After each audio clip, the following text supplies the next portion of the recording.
Maintenant, je vais vous dire des cochonneries. Ah oui, ah ben, qu'est-ce que vous voulez c'est mon heure. Il arrive une heure où je dois. C'est ma nature. Je vais vous parler. Excuse. Je vais vous parler d'un cochon, oui, qui est la vedette du film La Traversée de Paris de Marcel Aimé. Les dialogues ont été écrits avec beaucoup de talent par Pierre Bost et Jean Orange, et la mise en scène a été faite par Claude Autant-Lara. Vous connaissez Claude Autant-Lara, il fait des bons films, c'est une habitude, une manie qu'il a. Alors, forcément, quand on a la chance d'être dans ses films, ben, on en profite. C'était mon cas. Puis il a tellement bien réussi La Traversée de Paris que les auteurs, lui, moi et un personnage dont je vous parlerai tout à l'heure, nous avons été invités à Venise. Et là, comme j'ai été bien sage, j'ai eu une belle coupe. Voyez-vous, regardez. Hein? Une vraie, pas en chocolat. Hein, vous avez vu?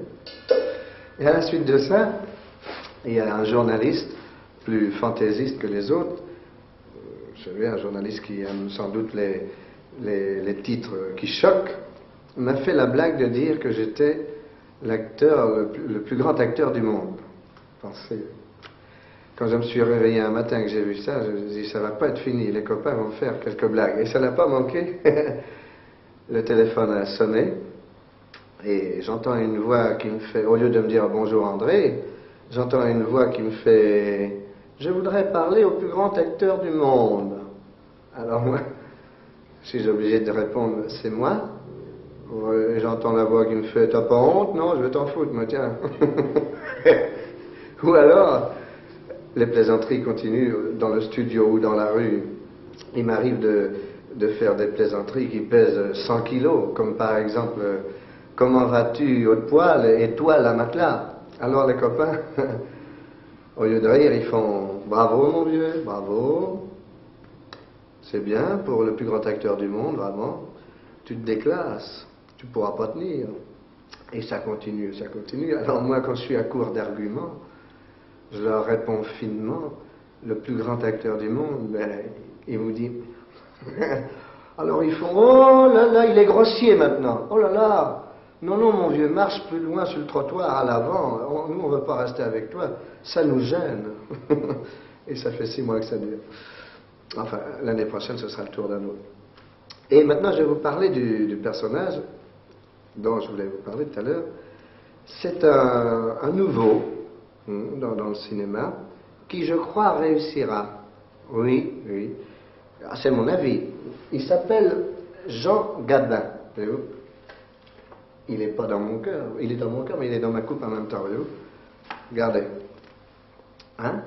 Il a un physique intéressant. Hein?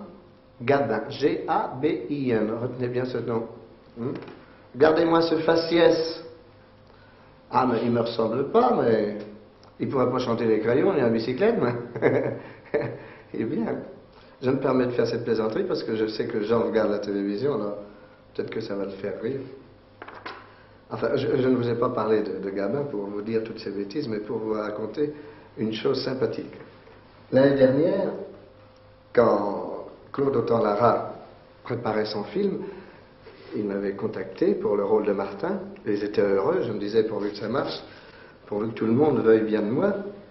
Et il était allé trouver Gabin, et il lui avait dit, voilà, pour La Traversée de Paris, nous avons pensé à Bourvil.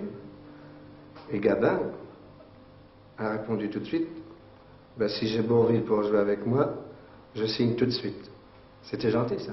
Hein? Et comme je n'étais pas là ce jour-là pour lui dire merci, je le fais aujourd'hui. Vous savez que ça ne lui plaît pas que je vous raconte tout ça. Hein? Et je suis sûr qu'en ce moment, il a son air bougon, puis il est en train de me dire « Écrase, papa, écrase !» Regardons le film.